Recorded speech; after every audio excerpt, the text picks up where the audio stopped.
Second, we should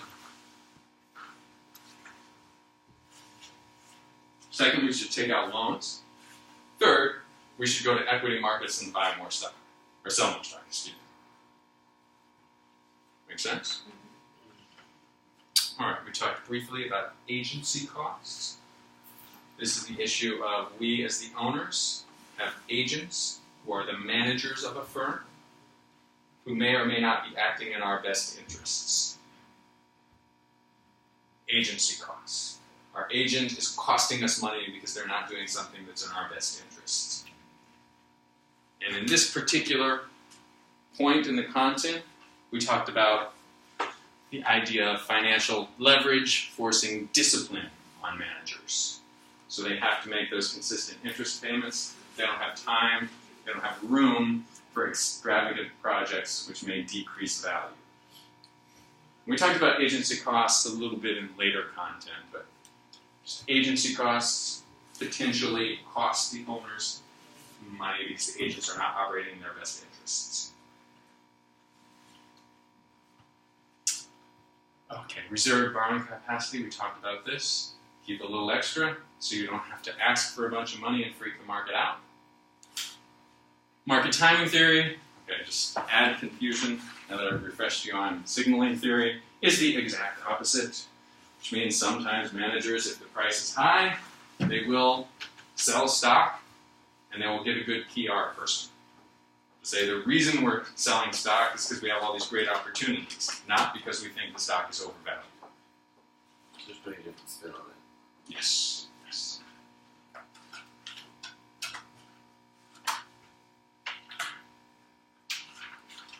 Okay, we went through a capital structure. Yeah, we went through a capital structure example. Let me go through it this way. I'm going to come back to this slide after I go through this example. All right, so we went to a capital structure example, and there are a couple questions about this on the exam. One actually asks you to calculate the change in capital structure, and the other is just an intuition question. So we'll spend a couple minutes on this right now. Didn't we have a question like this on that exam for that class? Yeah. Like I said, Okay. I just remember all the numbers in it. It was the exam's not going to be harder or different than the quizzes. Okay. So, you are a company considering adding more debt. Suppose you're at 0%. You go to a banker, you go to a financial consultant, say, what if we increase our debt to 20%, 30%, 40%, 50%? You ask the banker, how much will you charge me on these loans? The banker says, well, at 20% I'll charge you 8, 30% I'll charge you 8.5, yada yada. Well, first question, why does this increase as we take on more debt? More risk. More risk, outstanding. All right, this weight of stock is just the mere opposite of the weight of debt. Beta, which is the risk of to our equity investors, which is different to the risk to our debt investors. This increases. Right, it goes from 1 to 1.5, 1.2, 1.4, 1.6. The higher the risk, it's everybody that has to deal with that risk costs. Outstanding. So risk increases. All right, and then beta, if you have these beta, how can you calculate the cost of stock, cost of equity? Get from 1 to 12% or 1.150 to 12.9%. How can you calculate this line once you have this line? How do you calculate the cost of equity given the beta?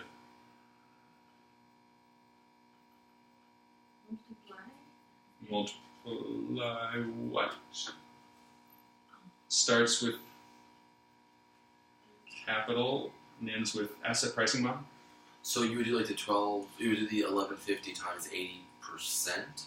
No, it is the risk-free rate plus the market-free premium times beta. Okay. That whole thing.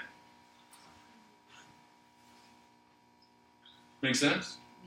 Now, question though, we'll come back to this. We'll come back to this in a minute. All right, and then let's see what happens. So as we increase debt, our weighted average cost of capital starts to go down and then starts to go up. Why is that? The rest? Yeah, okay. Why does it go down, Patrick? Taxes. Interest. Tax benefit. Tax benefit, yes. Debt is cheaper. Because interest is tax deductible. Yes. Then it starts to go back up. Why does it start to go back up, Patrick? Because of the risk. Yes, because of the risk. They're like, all right, now you're taking this too far. And then it starts to go up. We want to find that sweet spot, which gives us the highest value, highest price of stock. One last thing on this. There is a way you can calculate the beta if I tell you that the company is taking on more debt. It's called the levered beta. So if I tell you a company's unlevered beta with zero debt is 1.2, and then they're taking on more debt, here's the information, you can calculate the new beta. And you can do it with this Hamada's formula. Slide 40, class 3, wherever we are, which is this formula. The unlevered beta times 1 plus 1 minus the tax rate times the weight of debt divided by the weight of stock. You will have to do that one time on the exam.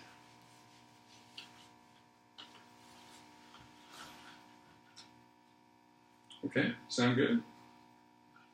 Excellent. There's class 3. Class 4.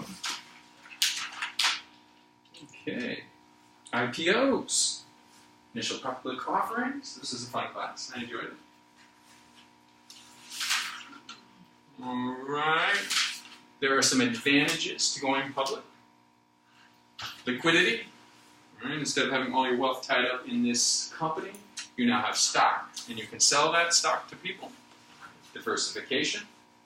Alright, you can have cash instead of all your money in your company. Capital. Money for the company to grow and expand. You're not a private company anymore. You need to be public and expand in different markets. You can get a value for your firm, whereas before you had no idea how much your firm value was. You could potentially be a lucrative merger target. And you could open up new markets.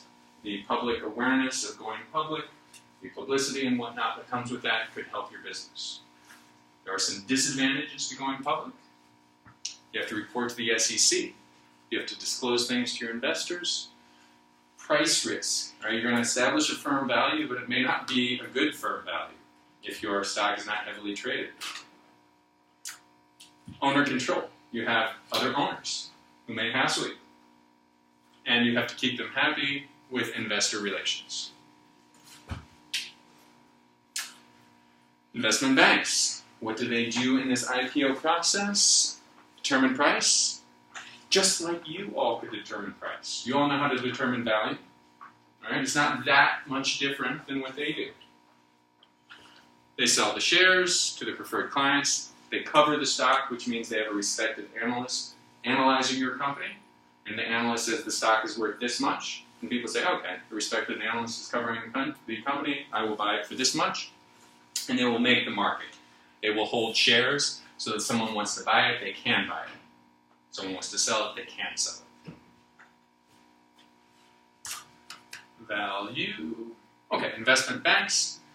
Sometimes they'll do a best effort. They'll sell all your shares the best effort they can. Most of the time, though, they'll underwrite it, which means, Bill, you have your company you're going to take public. They will buy all the shares for $40 million, and then they will sell those shares to the investors for a little bit more. So they kind of just basically just advance you the money that you probably will get. Yes. Well, no, they give you the money. They take all the risk. But as we saw, they're very strategic about taking the risk, and they make a lot of money when they do it. And there's not very many examples of these investment banks losing money in this capacity.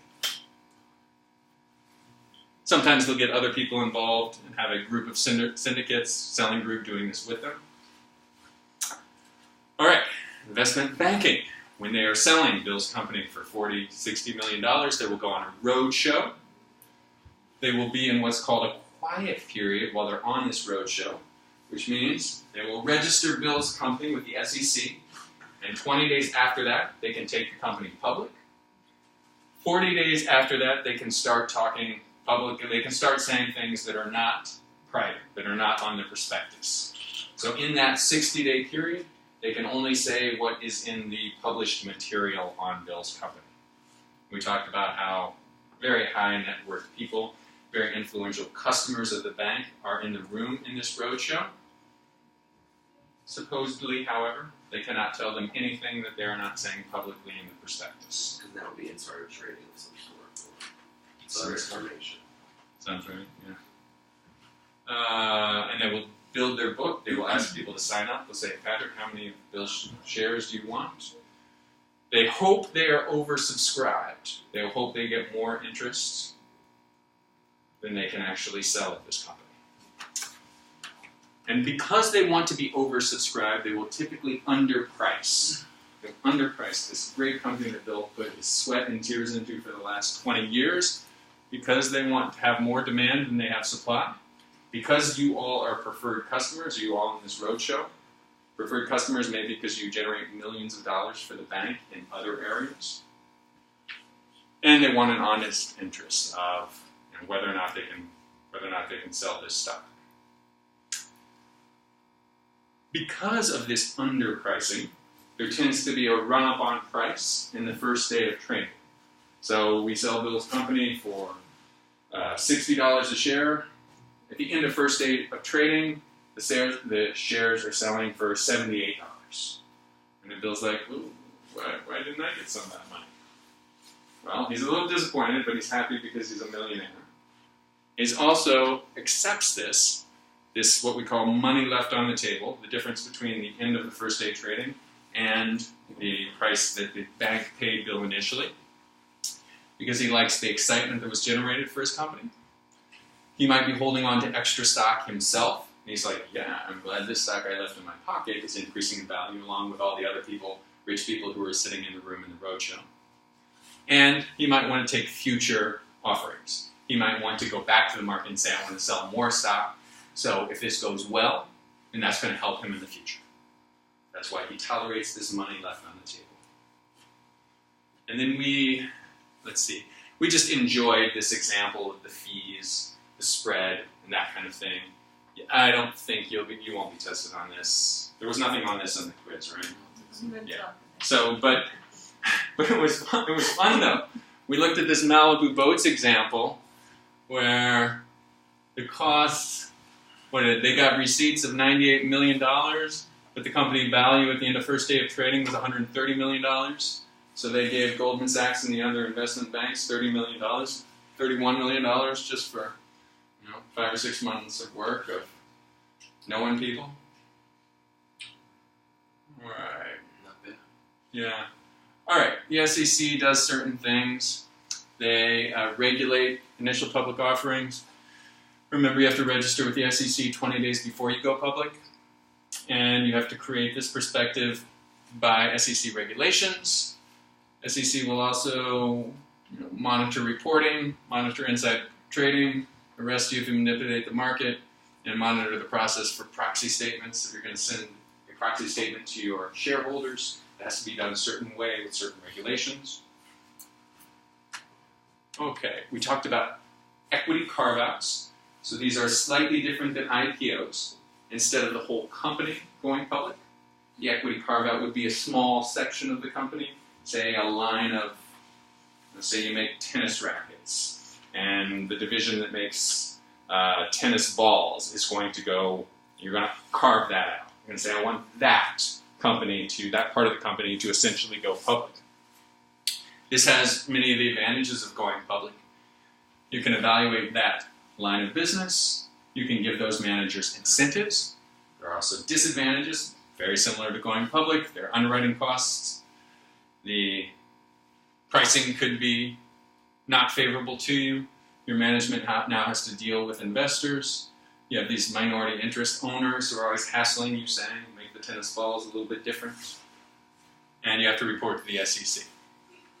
Same kind of advantages, disadvantages going public. All right. Other means. We talked about other means of raising capital. Shelf registration. This was for very large companies. They didn't need to go through the 20-day waiting period. They can register and essentially hold that registration on the shelf. Now, if they're a company that is very actively traded, very big company, the SEC says, well, everyone knows about your company. There's enough public information that people who invest in it are not going to get cheated because they can access what's going on, they can see what's going on. So they're able to do a shelf registration and issue more stock faster. I think your textbook used the example, they can plan it in the morning and sell it in the afternoon. Private placements. Instead of offering shares to the public, you can offer shares to accredited investors, such as institutional clients, pension funds, hedge funds, very high net worth individuals who meet certain specifications. And the SEC says, oh, you can sell to those people without going through the whole IPO process because they're, quote unquote, smart investors. And securitization, another way of raising capital. The most common form of securitization, mortgage-backed securities. If you're a bank, you loan a bunch of money for people's houses, and you want to get rid of that debt and get more capital into your bank. You sell a security backed up by the value of the house. All of a sudden you have that loan off your books. You have more money in your company to do more stuff with. Makes sense? All right, investment bankers. They do M&As, matchmaking, advising, underwriting. They do that asset-backed securitization type of thing. Asset management, they manage people's investments. They do trading as well.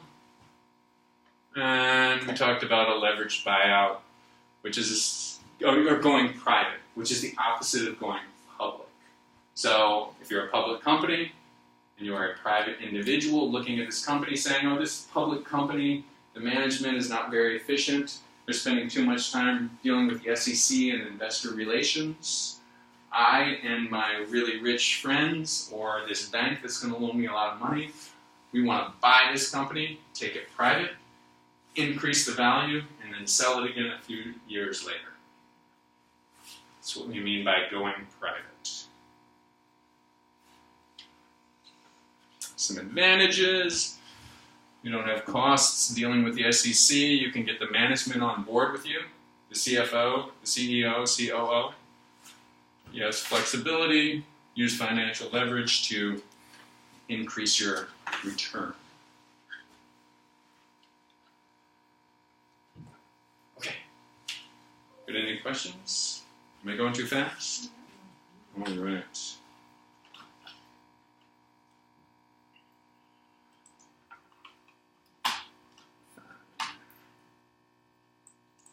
All right. Mergers and corporate control. All right, M&A. Let's see, types of merger. Horizontal merger. Oh, one firm combines with another in the same line of business. Vertical merger. You just need to know that term. That's a firm in your supply line, your supply chain. Congeneric merger. Two firms in the same related industries, but the related industries, but not producers of the same product. Lastly, conglomerate merger, unrelated firms combined. The reason why mergers tend to increase value, synergy. 2 + 2 = 6. When you combine these firms, they'll be able to leverage customer relationships. One accounting department, one HR firm. They will be able to make more money combined than they each did if you added them up separately.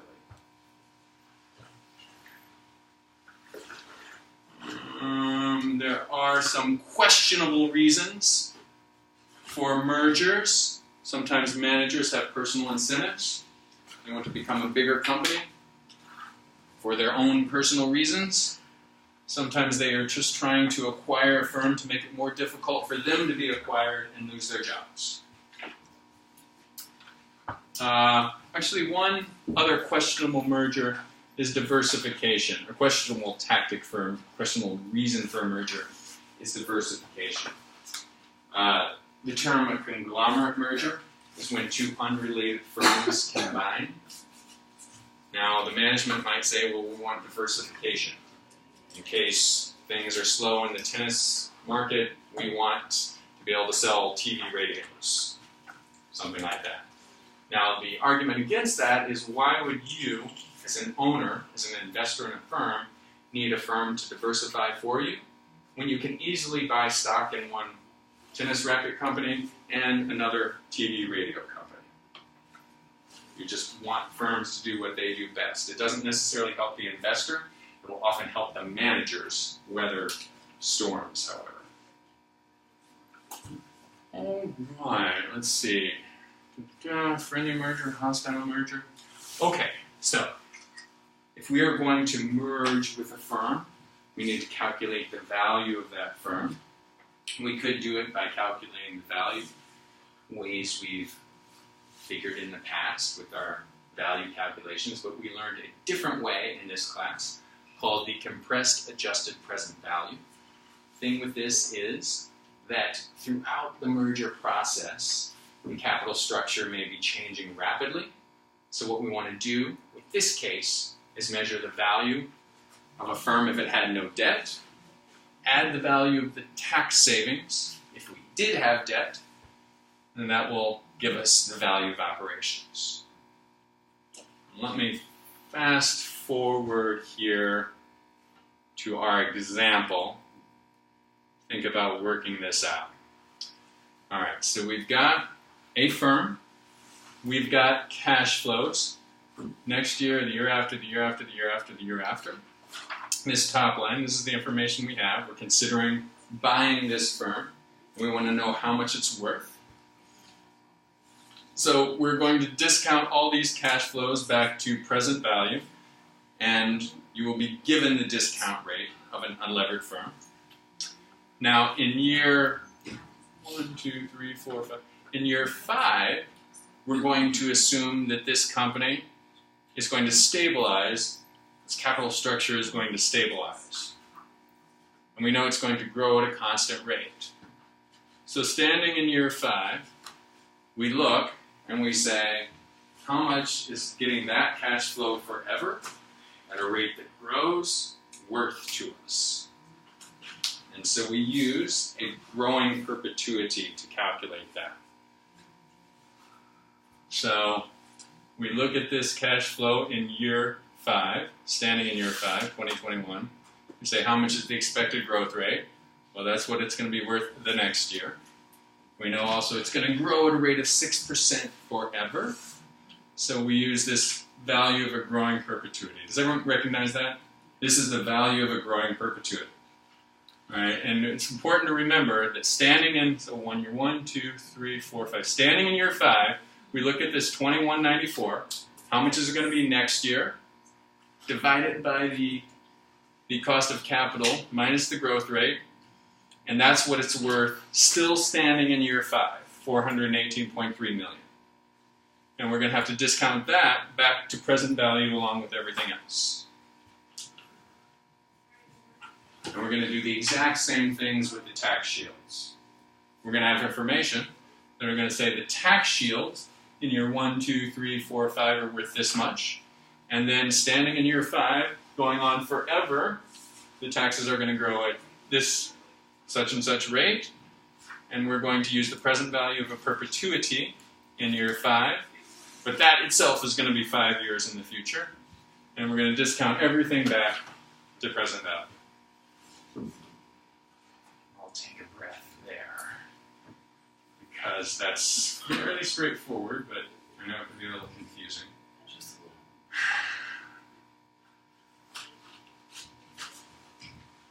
And there is, I believe, one question on this. Any questions on that?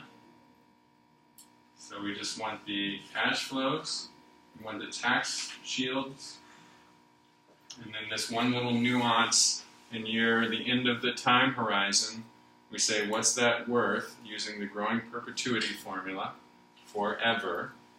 And then these are the 1, 2, 3, 4, 5 numbers we're going to have on our Excel sheet. And then we're going to use Excel the way we calculated in Excel 45 minutes ago with the discount rate which will be given. And it's going to tell us how much that's worth. Do the tax shields, do the unlevered cost of the firm, add it all together.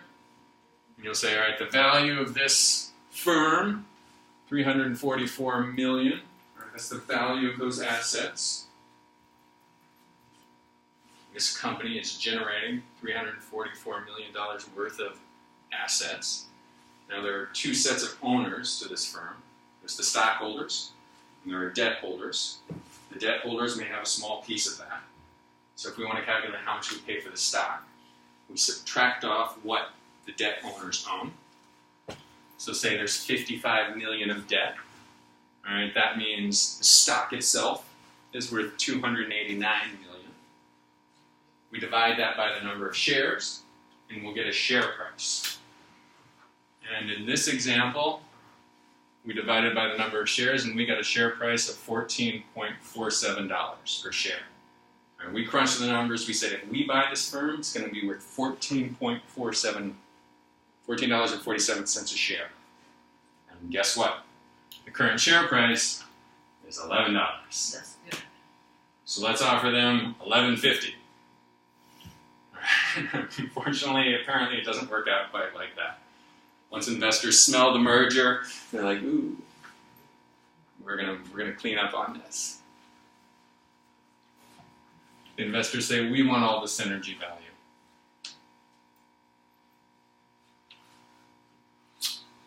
All right.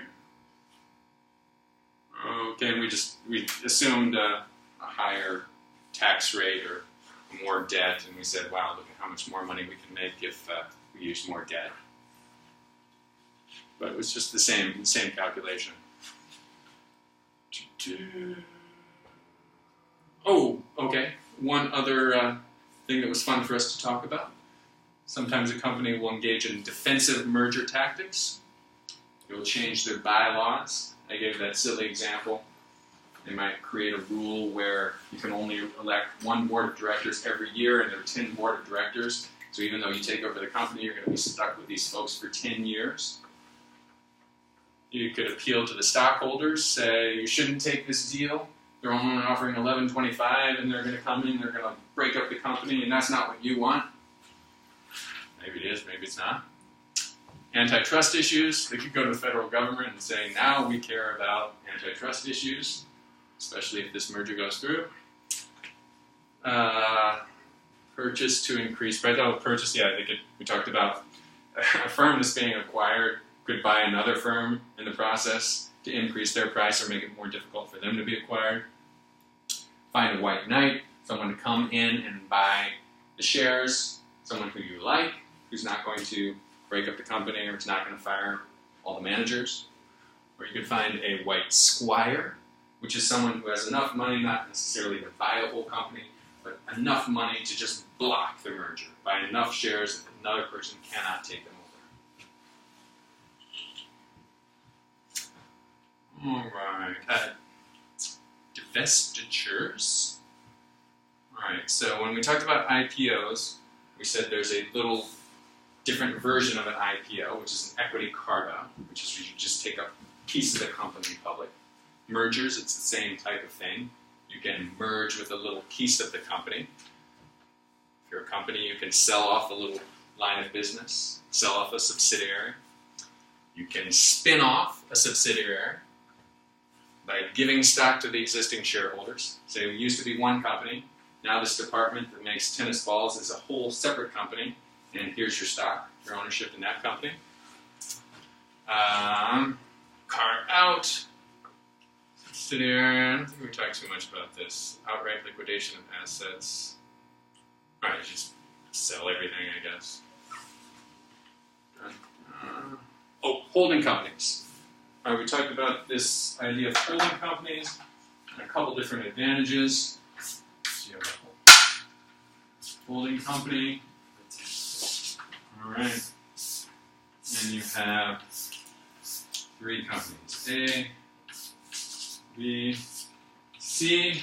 You can separate the risk between company A and company B. They have nothing to do with each other. They are owned by the same person. Hopefully no one will notice. The only bad thing with that I think is that it was the taxes. I think the people who own the holding company get hit for taxes for the holding company and then get hit because there's the common ownership for A, B, and C. Exactly. First, A pays its taxes, and then the profits go to the holding company, and then they pay their taxes. Then I guess just for legality reasons, if somebody sues company A, could they technically also sue company B and C and the holding company because the holding company has, ownership in that? I guess so, but the advantage is there's some protection against that. So you're better off with this structure than you are having A and B combined. So it depends on how good your lawyers are when they drew up this contract, or how good your lawyers are when they... Or you just hope that the state that you're in doesn't have some kind of a loophole. Sure. We had that with New York with leased vehicles. It was called vicarious liability law. Oh yeah? So if I'm driving a leased vehicle through Honda and I rear-end you, Okay.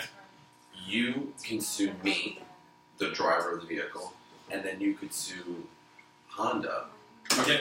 as the owner of the vehicle. Before you go, let me tell you, I worked out the trade credits, the 110 net 30 type thing, and the formula works. The formula for the nominal rate of return works. Where I got confused was sometimes you can delay payment. Like if you're net 30, you don't necessarily have to pay on day 30. If you're able to stretch it out longer, sometimes apparently there's no penalty for that. But so the longer you can stretch it out, the lower interest rate technically that you're paying. So but that's why I got confused. Because it's like, it's net 30. I'm like, well, you have to pay after 30 days, right? Yeah. But the textbook example gave us the example where you didn't pay until 40 days.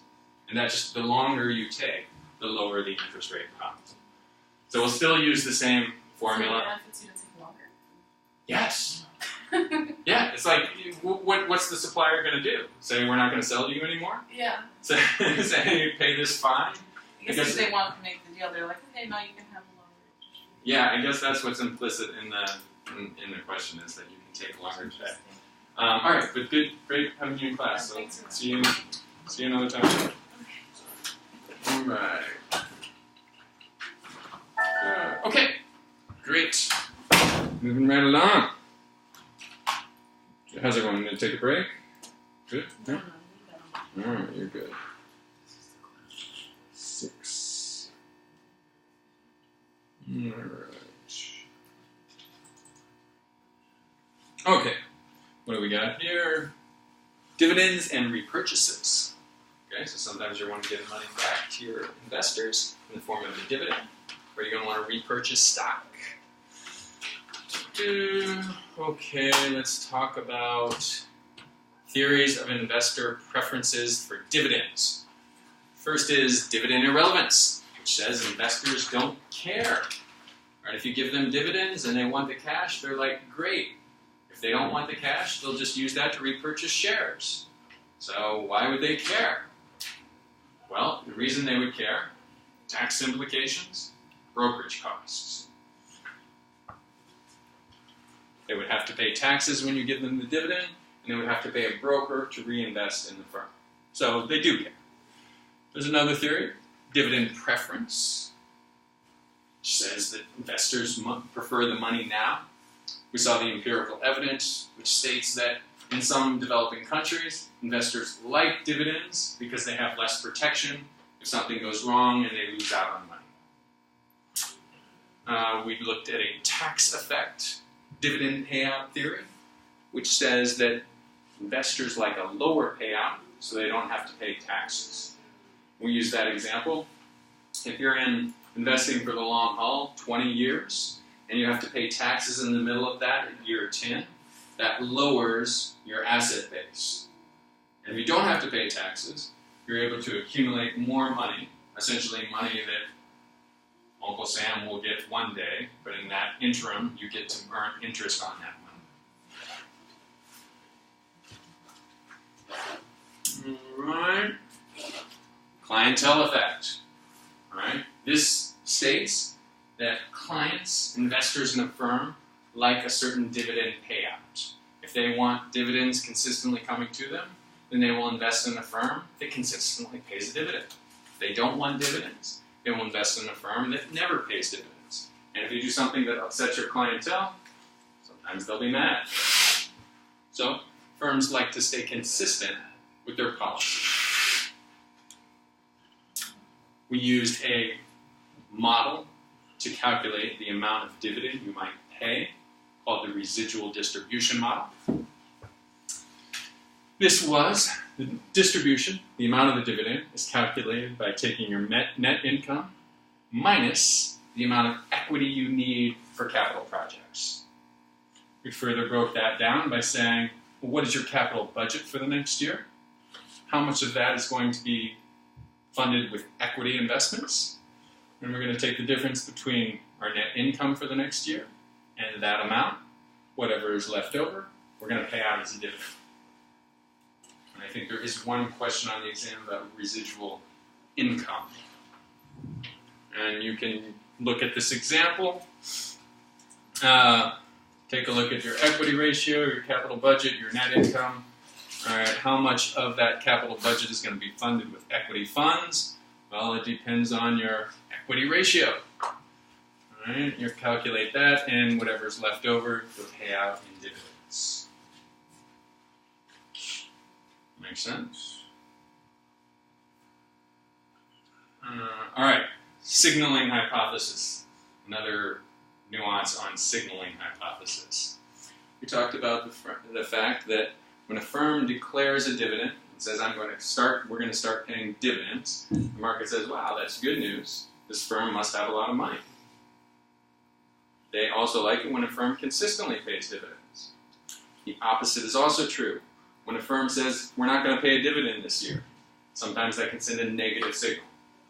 The market can say, well, why is Apple not paying a dividend this year? Maybe they're not making money. Maybe they're in financial trouble. I'm going to sell the stock. The price might go down. For that reason, managers like to be consistent. They do not declare a dividend unless they think they can sustain it, and they hate to cut dividends. So, given that signaling hypothesis, you might use the residual dividend policy to set a guideline for how much dividend you will give out, but you don't need to be a slave to it. It's better to be consistent. Let's see. We went through an example. So let me actually skip ahead here to the bottom line of stock repurchases versus dividends.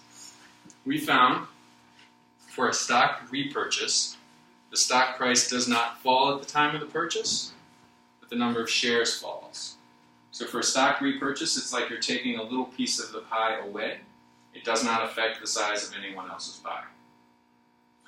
For a dividend distribution, the stock price falls by the amount of the dividend. You had money in the firm, and then you gave it to the owners. So of course, the price of the firm, the value of the firm is going to go down by that amount. Number of shares, however, does not change. I think that's just the intuition that you might want to be familiar with. Don't think there's a dividend or repurchase example. I don't think we need to go over that.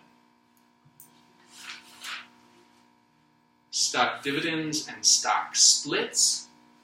So if I'm going to split my stock, if you have 20 shares, I'm going to split stocks, and I'm going to say now you have 40 shares.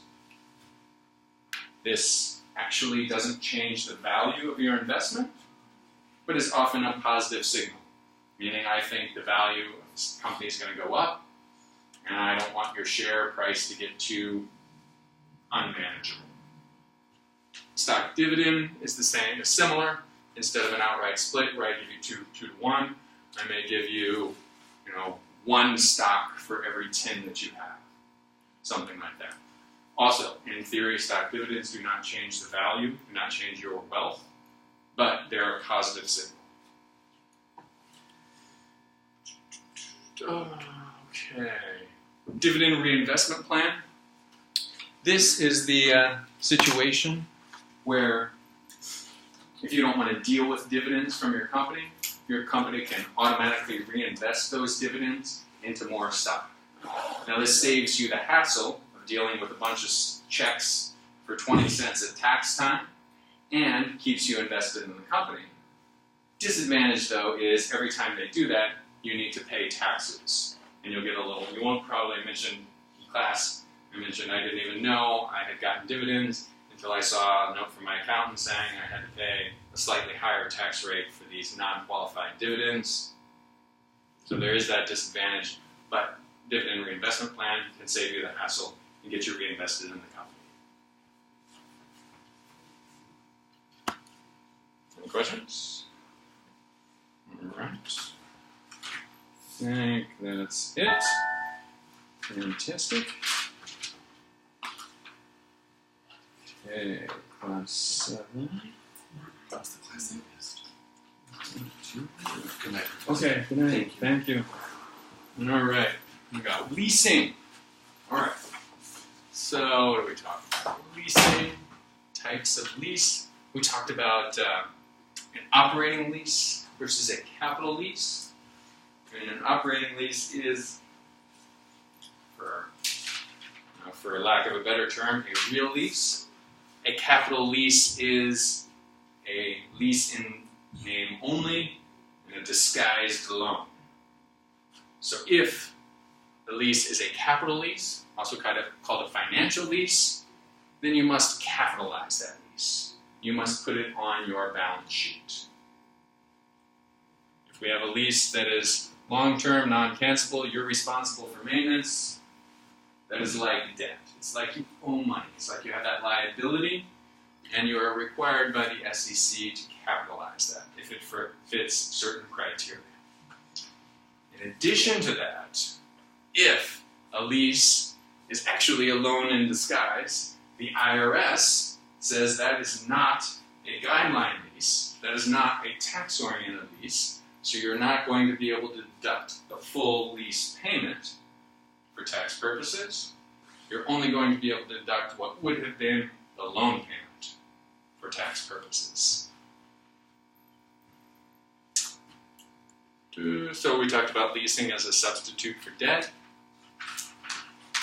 We also talked about some advantages to leasing. Like how did we do it? We talked Ryan. We assumed Ryan was leasing from Mallory, and we said that this situation can work out well if Ryan does not have profits. He cannot take advantage of the depreciation from owning the asset, but Mallory can because her company has profits. So it works out better if Ryan leased from Mallory. We also talked about the idea of what if Mallory has a higher tax bracket than Ryan, right? She can take more advantage of the depreciation of owning the asset, and then she can give Ryan a lower cost to lease the asset.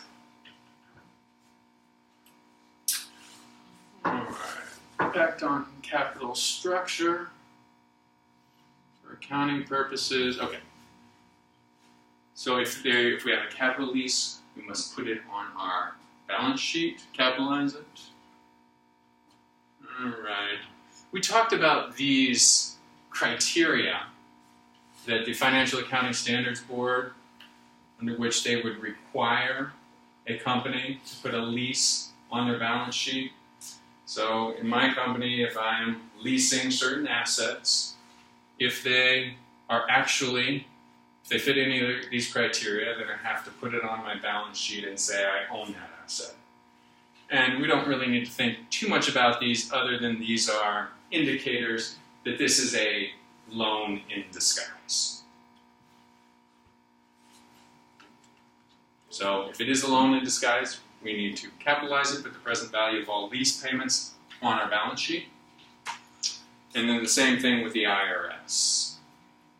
If this is a loan in disguise, then we are not allowed to fully deduct cost, the lease expense, if we are paying for the leaseor.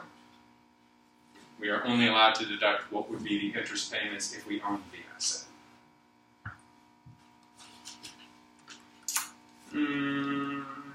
But even if a lease doesn't fit the criteria according to the IRS of a guideline or tax-oriented lease, there's potentially an advantage. It can help us decrease our alternative minimum tax.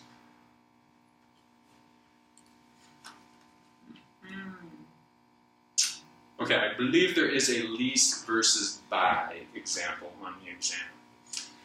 So let's take a look at this example. So first, let's look at the value of owning an asset. Let's see what's the present value of that. And then let's look at the example, what if we lease the asset? What is the present value of that? So if we own it, we're going to have a loan payment, and we're going to get a tax advantage on that loan payment. This loan payment could be after tax or could be before tax. In this particular example, it's after tax. So we already have the tax advantage taken out. I think the loan payment was like $100, and we're in a tax rate of 40%. So our after-tax loan payment, it's like we're only paying $60. Does everyone understand that? All right, so we're paying $100, but we're only it's only a negative 60 because we get a tax advantage. There's depreciation for this asset, right, and 40% of that depreciation can be used as a tax shield. There's maintenance we need to pay for owning this asset. There's a tax saving because of the maintenance. There's a residual value at the end of this ownership period when we're going to sell it to someone else, and that's positive money for us, but we're going to need to pay taxes on the residual value. So we add all these up. In year 0, the maintenance combined with the tax savings, right, this is $20,000 that we need to pay, $8,000 tax savings that we get gives us $12,000. In year 1, we have to pay this negative 60. This depreciation is not something we add in directly. This is just how we calculate our depreciation shield. So it's negative 60 plus 133 minus the 20 for the maintenance that we get to pay, plus 8 because that's a real tax advantage, and that's going to give us 61. We'll do the same thing for year 2, 3, and 4, and this is going to give us our net cash flows in year 0, 1, 2, 3, and 4. We're going to have the discount rate, which is going to be the cost of debt, because leasing and loans are similar in risk. And we're going to use our fancy net present value that we know how to do in Excel to calculate the net present value of these investments. And we're going to get a net present value of negative $590,793. All right, so that's our present value if we own it. And now we're going to calculate our present value if we lease it. A little more straightforward. We're going to be given the lease payments, $260,000 each year for 4 years, due immediately. Because this is a guideline, tax-oriented lease, we are able to deduct the full lease payment. We're going to get $104,000 in tax savings because our tax rate is 40%. And this is going to give us our net cash flows of $156 in year 0, 1, 2, and 3. We're going to discount that at a rate of 6%. We're going to get a present value of negative $572,000. So that is better than negative $591,000. So we prefer leasing. And I believe there was a question on your quiz about this. So just refresh that. Make sure you're good to go with that. And you can plug the numbers in for that question on the exam. And the one other thing we want to think about is the leasor's analysis, the person who buys the asset and is leasing it to someone else. Remember we talked about the lease versus buy example as a financing decision? All right, so I need these airplanes. How am I going to finance the airplanes? Am I going to buy them and pay the bank the loan? Or am I going to lease them from someone else and get some advantages that way? Because the person who's leasing it to me, they may be able to take advantage of the depreciation more than I can. From the standpoint of the leasor, the person who is buying the asset and leasing it to someone else, is an investment decision. is how much return can I make on this investment compared to investing somewhere else. Maybe if I get in the leasing business, I can make an 8% return. If I get in hedge funds, I can make a 9% return. If I get into whatever junk bonds, I can make this amount of return. So from the lessor's perspective, we want to find the present value. How much money are you making on this investment? And we went through one example. We said, suppose you're going to buy something which costs $10,000, and you'll be given all this information. You just need to know how to plug it into the Excel chart.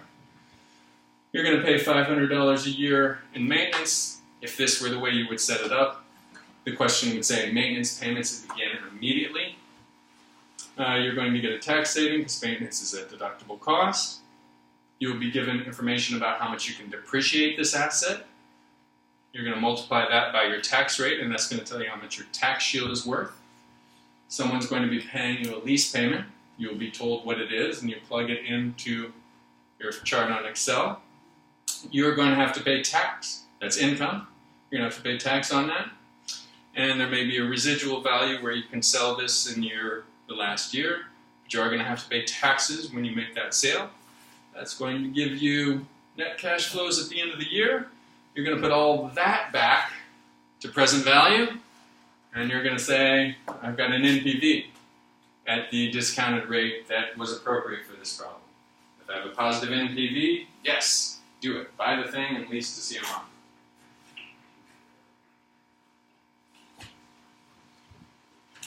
Okay, any questions? All right, ready for the last class? All right.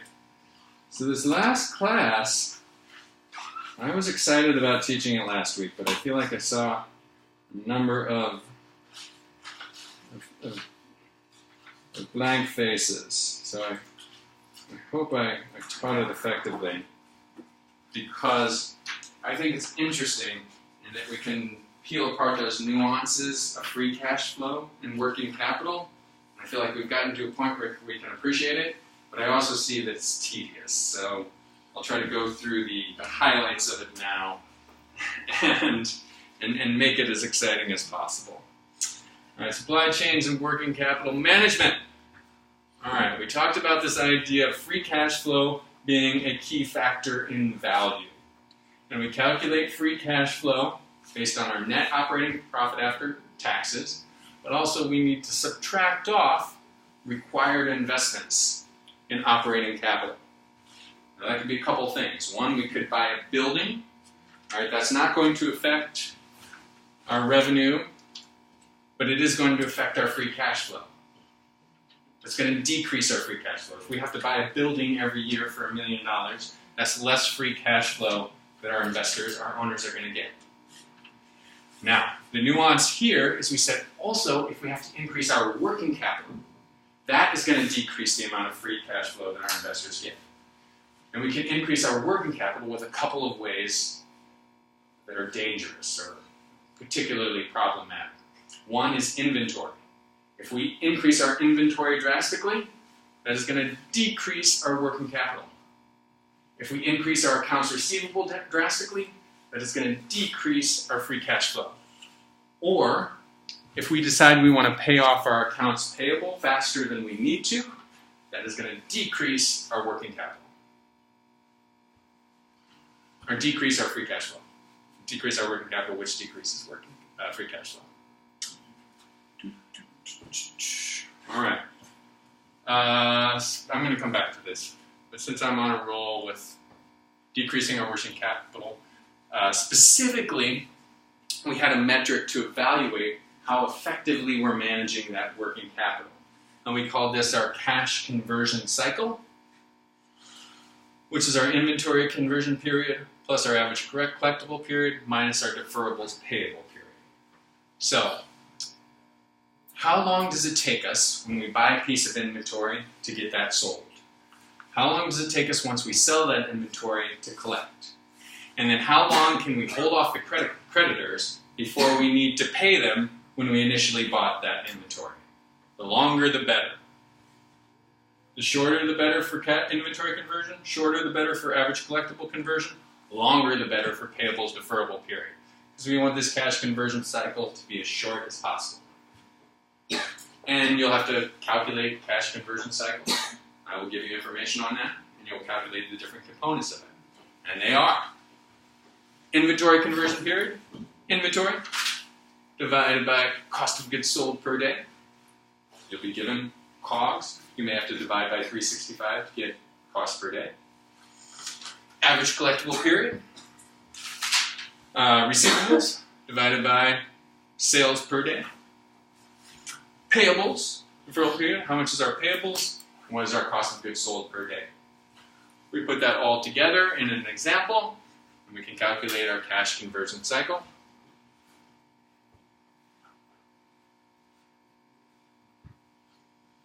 Okay, we want to decrease that because we'll decrease our interest we're paying because we are without cash for less time, and it will lower our working capital, which will increase our free cash flow. Okay, nuts and bolts of actually doing that. All right, calling up our customers and hassling them, saying, pay now.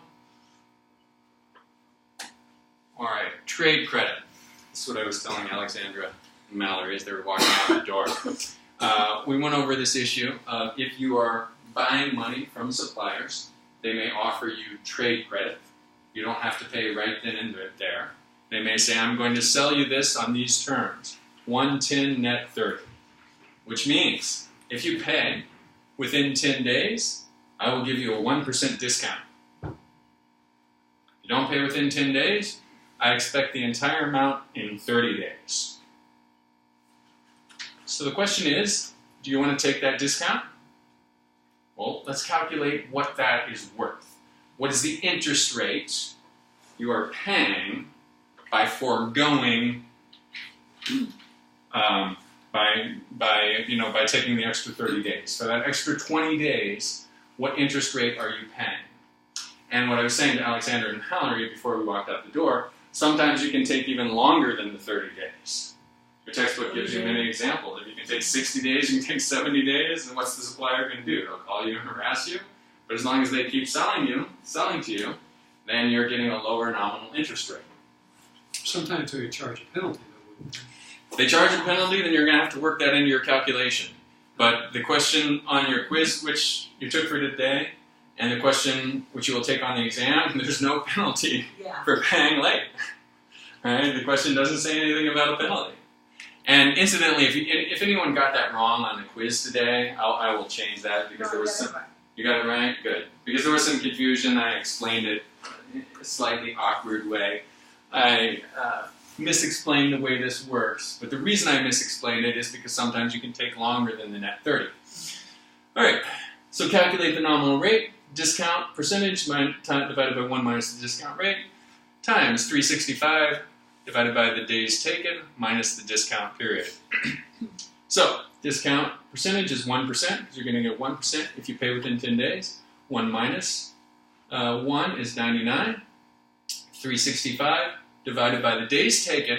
So if I'm paying on day 40, all right, minus the discount period, which is 10 days. So I'm taking an extra 30 days beyond what I would get the discount. So I'm holding that money for 30 days longer. What is the amount of interest I am paying in that 30-day period? Crunch the numbers and you'll get an answer.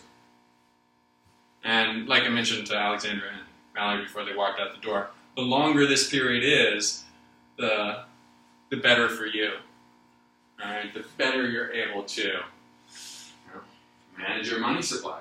Your creditors may not like it, but you'll still calculate your nominal interest rate this way. Does that make sense? Okay, I'm going to go back. I think that's it there, and I'm going to go back and explain one thing with supporting these current assets. Free code, yeah, that's it. Okay, so we've just got this one thing left. This is the question of how do we finance our assets?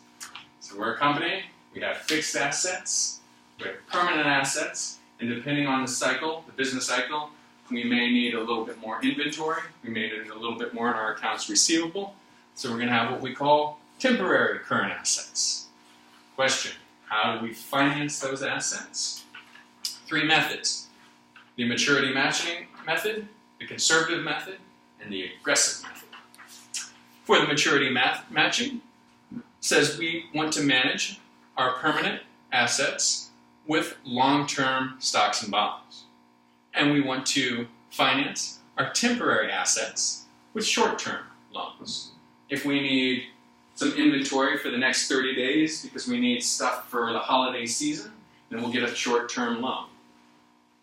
Everything else that we're going to have forever, we'll finance with long-term assets. If we want to be more conservative, we might say, hey, we know we're going to need these temporary assets every holiday season, so we might as well secure long-term financing ahead of time. Finance everything with long-term assets if we want to take a conservative approach.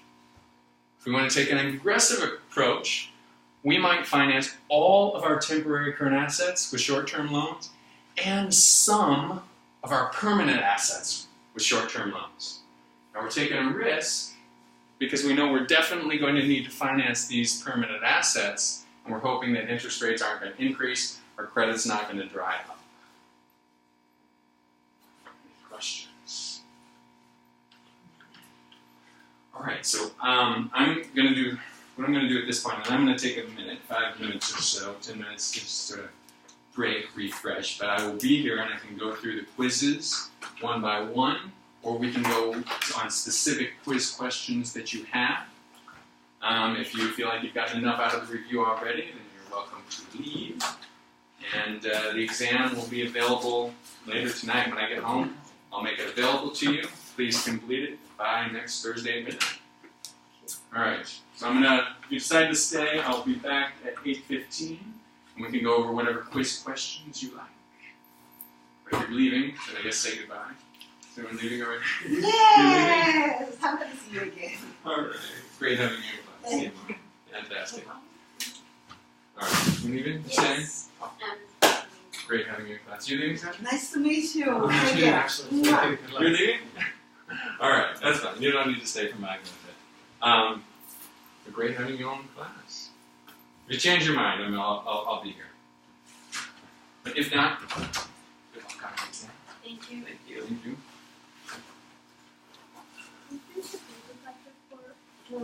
I plan on. I I'm planning on always, doing it always over my the weekend. phone. I forget. Is it like, are you guys doing it together as a group? This is in Well, you basically do taking what you did in your group, but just put it in your own words. so it's Perdón, perdón. I thought because like you said to us we still have to do it in English. Let me go to the bathroom. No, no, everything. So it's like what do you get? Like I did a few mistakes in the income statements. We actually made a mistake on the interest expense part of the income statement, so we said that he would still give us A's on our individual papers if we changed that. How much do you give for that for the interest? The percentage. You know what? He threw in a thing about the whack that's part of the figuring out the interest expense, which he didn't tell us about. So Really? I don't know how to explain it, but And it's weird. It was kind of hard to get the data, and I didn't understand a lot of things.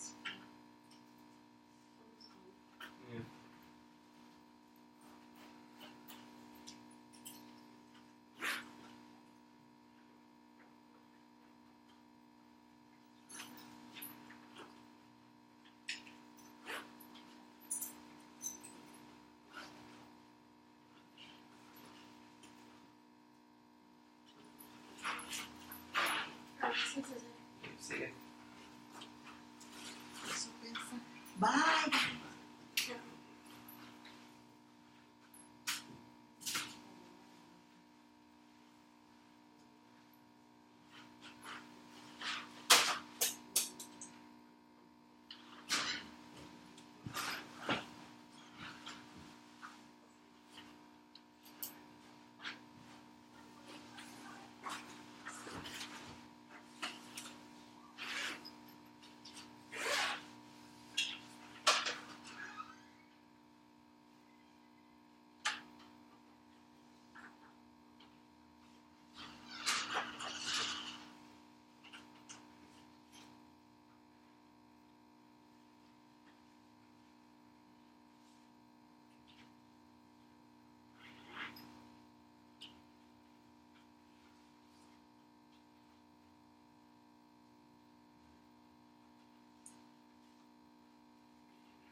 How are you doing?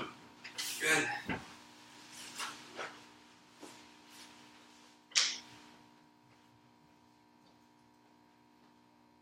Are you in Giuliani's class? Yes. You got the airplane project? We just did our presentation.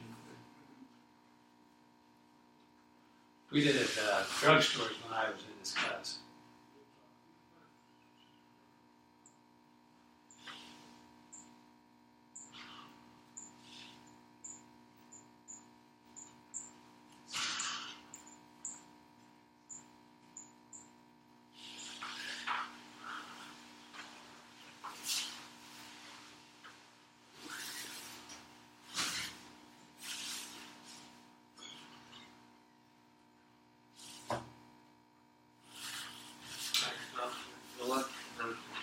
Good luck on his exam.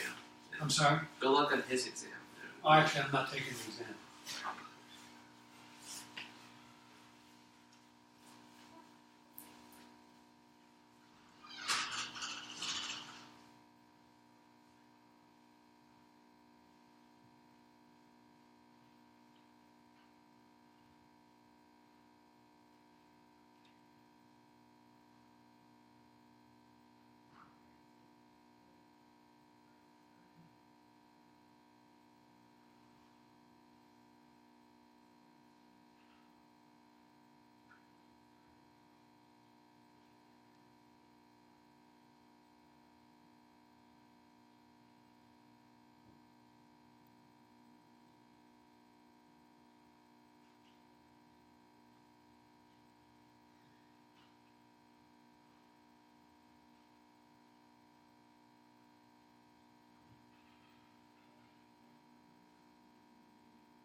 All right, one student left in class. Yeah. Let's see. For those of you watching this at home, it looks like everyone is gone home. If you have any questions, let me know. Great having you in class.